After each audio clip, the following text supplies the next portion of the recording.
বসিরহাটের দিকে আবার নজর রাখা যাক। বসিরহাট ইলেকট্রিক সাপ্লাই অফিসে দুর্নীতি।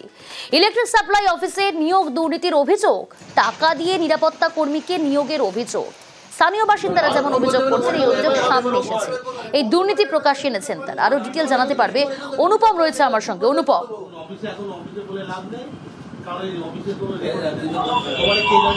হ্যাঁ দেখো, এই যে বসিরহাটের যে পাওয়ার সাপ্লাই যে অফিস রয়েছে হরিশপুরে, এইখানে নিয়োগের দুর্নীতি বলেই কিন্তু এলাকার মানুষ যেমন দাবি করছে তেমনই দাবি করছে এইখানকার যে স্থায়ী এবং অস্থায়ী যেসব কর্মীরা আছে তারা। তার কারণ এখানে বিকাশ দাস বলে আজকে একজন সিকিউরিটি গার্ডের কাজে যোগ দেন, এবং তাকে যখন এখানকার যেসব কর্মীরা তারা জিজ্ঞাসা করে যে তিনি কি করে এই কাজে যোগ দিলেন বা তার কাছে নিয়োগপত্র কোথায়, তিনি কিন্তু কোনো কিছু দেখাতে পারেন না। বা এই যে ঘটনা, এই ঘটনা কিন্তু এখানকার যে স্টেশন ম্যানেজার বা এই যে এখানকার যে ডিসিএম, এরা দুজনেও কিন্তু কিছু জানে না এই বিকাশ দাস সম্বন্ধে, যে সে কি করে আসলো, কেন এখানে যোগ দিল।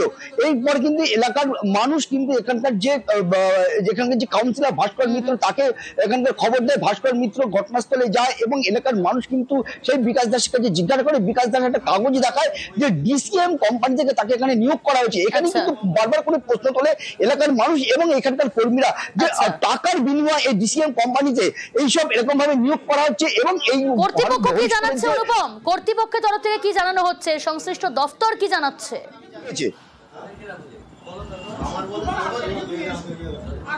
দেখো, এই বিষয়ে কিন্তু আমরা এখানকার যে স্টেশন ম্যানেজার তার কাছে আমরা কিন্তু জিজ্ঞাসা করেছিলাম। তিনি কিন্তু পরিষ্কার জানিয়েছে যে এই বিষয়ে তিনি কিছু জানেন না, যেটা জানেন পুরোটাই ডিসিএম কোম্পানি জানে। এবং তিনি পাশাপাশি এটাও জানিয়েছে যে এই বিকাশ দাসের কাছে একটা ডিসিএম কোম্পানির কাছে থেকে দেওয়া একটা আই কার্ড আছে।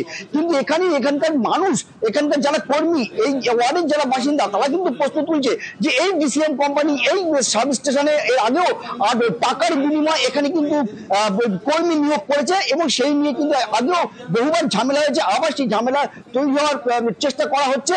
এই নিয়ে কিন্তু সরব হয়েছে এলাকার মানুষ এবং এখানকার যে 14 নম্বর ওয়ার্ডের যে কাউন্সিলর ভাস্কর মিত্র, তাদের যেটা দাবি যেরকম টাকার বিনিময়ে কোন রকম নিয়োগ করা যাবে না, পরিষ্কার পরিচ্ছন্ন ভাবে স্বচ্ছভাবে নিয়োগ প্রক্রিয়া করতে হবে।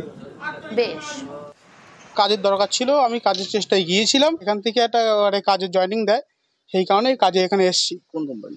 ডিসিএম। ইন্টারভিউ হয়েছিল, এই আমাকে পোস্টিং একটা লেটার দিয়েছে, সেইটা নিয়ে বললো এখানে তোমার জয়েনিং হবে। আমি নতুন লোক, যার কারণে আমার হয়তো সব কিছু বোঝা সম্ভব হয়নি, যে কারণে আমার এরকম একটা ভুল হয়ে গেছে। এর আগেও একবার মাসখানেক আগে এখানে লোক ঢোকানো হয়েছে, সেখানে আমরা টাকার বিনিময়ে আমরা বাধা দেই। সেটাকে এখন ন্যায়ার অফিসে তাকে কাজে দিয়ে দিয়েছে, এখান থেকে বের করে দেওয়ার পরে টাকার বিনিময়ে কাজ হয় এখানে। এও শনিবার দিন জয়েন হয়েছে, যা শনিবার দিন সরকারি ছুটি। কি করে এই ছেলেটা জয়েন করলো, সবার সাথে আলোচনা করে যাদের লোক ঢোকানো হয়। ডিএমকেও জিজ্ঞাসা করলাম, ডিএম উত্তর দিতে পারলেন না। তারপরে এখানকার স্টেশন ম্যানেজারকে জিজ্ঞাসা করলাম, তিনিও উত্তর দিতে পারলেন না। আমার বক্তব্য, যদি ডিসিএম রিক্রুটই করে তাহলে এদের কাছে কোনো লিখিত অর্ডার থাকবে, এদের কারোর কাছে কোনো লিখিত অর্ডার নেই। এই টাকা নিয়ে চাকরি দেওয়ার নোংরামোটা বন্ধ হওয়ার প্রয়োজন আছে। এবার একটা ছবি দেখাই আপনাদের। আসানসোলের হাসপাতাল চত্বর, যেখানে যত্রতত্র পার্কিং, আর তাতেই সমস্যা, তীব্র সমস্যা আসানসোল জেলা হাসপাতালে। যেখানে সেখানে পার্কিং করায় হাসপাতাল চত্বরে যানজট রোজকার ছবি। সেই ছবিটা দেখাচ্ছে এই মুহূর্তে। দেখুন, এই হলো পরিস্থিতি। আজ হাসপাতাল পরিদর্শনে পুলিশ পৌরসভা। আরো ডিটেল জানাবো আপনাদের। দীপক রয়েছে আমার সঙ্গে। দীপক, আজ হাসপাতাল পরিদর্শনে গেলেন পুলিশের তরফ থেকে আধিকারিকরা এবং পুরসভার আধিকারিকরা, কি বলছেন তারা? এই সমস্যার সমাধান কতদিন হবে?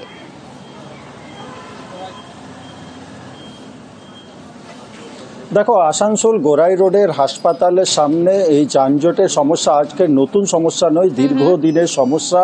কিন্তু ওই জেলা হাসপাতাল গোরাই রোডের উপরে এবং জেলা হাসপাতালে যেই রোগীদেরকে চিকিৎসার জন্য নিয়ে যাওয়া হচ্ছে তারা চরম সমস্যায় পড়ছে। এই অভিযোগ জেলা হাসপাতালের সুপারের কাছে বারবারই জানিয়েছে রোগীর পরিবারের পক্ষ থেকে। এরপর শেষমেশ আসানসোল পৌরসভা নড়ে চড়ে বসে এবং আসানসোল দুর্গাপুর পুলিশের ট্রাফিক বিভাগকে সঙ্গে নিয়ে ডিসি ট্রাফিকের নেতৃত্বে নেতৃত্বে এলাকা পরিদর্শন করা হয়, হাসপাতালের আশেপাশের যে জায়গাগুলো রয়েছে সেই জায়গা পরিদর্শন করা হয় এবং দেখা যায় হাসপাতালের সামনে যেই কটি দোকান আছে দোকানের সামনে যারা ক্রেতারা আসে তারা রাস্তার উপরে মোটর বাইক দাঁড় করায় এবং বেশিরভাগ রাস্তা দখল করে নিয়েছে রাস্তার উপরে থাকা দোকানদার। সেই মতো দোকানদারদেরকে নির্দেশ দেওয়া হয়েছে কি হাসপাতালের সামনে যেই রাস্তার উপরে জায়গা দখল করে রেখেছে দোকানদার সেটা অবিলম্বে খালি করে দিতে হবে। কিন্তু ইতিমধ্যেই হাসপাতাল কর্তৃপক্ষের সঙ্গে বৈঠক করে নির্দিষ্ট একটি পার্কিংয়ের ব্যবস্থা করতে হবে। শুধু তাই না, অটো এবং টোটো যেই প্যাসেঞ্জার হাত দিলেই কিন্তু সে দাঁড়িয়ে পড়ছে এবং সেইখানে প্যাসেঞ্জার তোলার সময় কিন্তু দীর্ঘ সময় লেগে যাচ্ছে, যার ফলে অনেকটাই যানজট সৃষ্টি হচ্ছে। এইটা গোরাই রোডে এই জেলা হাসপাতাল শুধু না, গোরাই রোডে রয়েছে একাধিক স্কুল এবং স্কুলের পড়ুয়াদেরকে ঠিক একই সমস্যার মুখে পড়েছে। হসপিটালের ভিতরে যে গাড়ি পার্কিংকে নিয়ে অনেকদিন ধরে প্রবলেম চলছিল, তো ওটাকে রিজলভ করার জন্য পুলিশের পক্ষ থেকে আমি আর ডিএম সাহেব আছেন, হসপিটাল অথরিটি, এএমসি থেকে আছেন, সবাই আমরা আজকে ভিজিট করেছি। জায়গাগুলো দেখছি যেখানে ভালো করে পার্কিং করা যায়, প্রবলেমগুলো কী আছে ওগুলো আইডেন্টিফাই করছি। হাসপাতালের সেফটি সিকিউরিটির জন্য আমরা ঘুরে ঘুরে দেখছি যে পার্কিং জোন কোথায় রাখা যায়, কিভাবে হাসপাতালকে আরও যানজট মুক্ত করা যায়, এসবি গড়াই রোডকে যানজট মুক্ত করা যায়। ইতিমধ্যে মহিশিলা থেকে এসবি গড়াই রোডের ওইদিকে একটা আমরা রাস্তা করে দিয়েছেন মন্ত্রী মশাই, আর আনঅথরাইজ যারা আছে সেই অভিযোগ অনুযায়ী আমরা সব পরিদর্শন করছি, সেফটি সিকিউরিটির ব্যাপারটা মাথায়। সুবর্ণরেখা নদী থেকে দেদার বালি পাচার, ঝাড়গ্রামের গোপীবল্লভপুরের ঘটনা। পাচারকারীদের রুখল নয়াগ্রাম থানার পুলিশ। রাজ্য সড়কের উপর নাকা চেকিং চালিয়ে বালি বোঝাই ট্রাককে আটক করল পুলিশ। আরো ডিটেল জানাবে রাজু, রয়েছে আমার সঙ্গে। রাজু,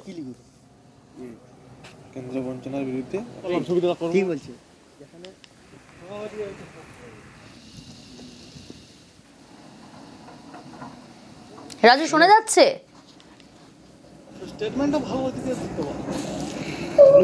সামনে যারা না থাকলে রোধ দিলে কিন্তু প্রশাসনিকই এটা জড়িত আছে, এরা না হলে এরা করতে কি করে বিভিন্ন রকম কালোবাজারি এবং চোরাচালান করে এরা করছে। রাজস্ব সরকারের অনেক ক্ষতি হচ্ছে। আমরা চাই গুরুত্ব দিয়ে সরকারের এটা দেখা উচিত আছে, প্রশাসনকেও নির্দেশ দেওয়া দরকার আছে। এরা বিভিন্ন সময় সিও ডুপ্লিকেট করছে, বিভিন্ন রকম নাম্বার করে এরা করছে।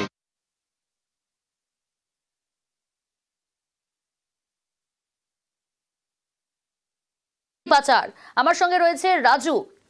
রাজু, কিভাবে পাচারকারীদের রুখল পুলিশ? হ্যালো রাজু, শোনা যাচ্ছে? রাজু, কিভাবে পাচারকারীদের রুখল পুলিশ? দেখো, প্রথমত বলে রাখি প্রিয়াঙ্কা, যে বারংবার যে বালি পাচার, সেই বালি পাচার প্রতিবারই ভেস্তে দিচ্ছে পুলিশ প্রশাসন। কারণ যে বালি পাচারকারীরা রয়েছেন তারা নতুন ভাবে রণকৌশল নিচ্ছেন, কোথায় গাড়ির নাম্বার প্লেট বদল করে, তো কোথাও আবার সিও যে বালির যে তোলার বৈধ কাগজ, সেই বৈধ কাগজকে নকল করে সে জায়গায় পুলিশের করা যে বার্তা, মুখ্যমন্ত্রীর বার্তার পর থেকেই পুলিশ প্রশাসন তৎপর রয়েছে এবং পুলিশ প্রশাসন বিভিন্ন জায়গায় এই বালি পাচার আটকাতে বিভিন্ন যে তাদের যে নতুন রণকৌশল তারা নিচ্ছেন তা ভেস্তে দিচ্ছেন। এবারও পুলিশ প্রশাসনের কাছে খবর ছিল যে অবৈধভাবে বালি তোলা হচ্ছে সুবর্ণরেখা নদী থেকে এবং সেখান থেকেই নকল সিও ব্যবহার করে সেই বালি পাচার হচ্ছে পশ্চিম মেদিনীপুরের একাধিক জায়গায়। সেই জায়গায় পশ্চিম মেদিনীপুরের প্রশাসনের উপর অভিযোগ উঠছে, যেখানে পশ্চিম মেদিনীপুরে যে পুলিশ প্রশাসন রয়েছে বা প্রশাসনের আধিকারিকরা রয়েছেন তারা নজরদারি দিচ্ছেন না। সেই জায়গায় মুখ্যমন্ত্রী করা বার্তার পরে যেভাবে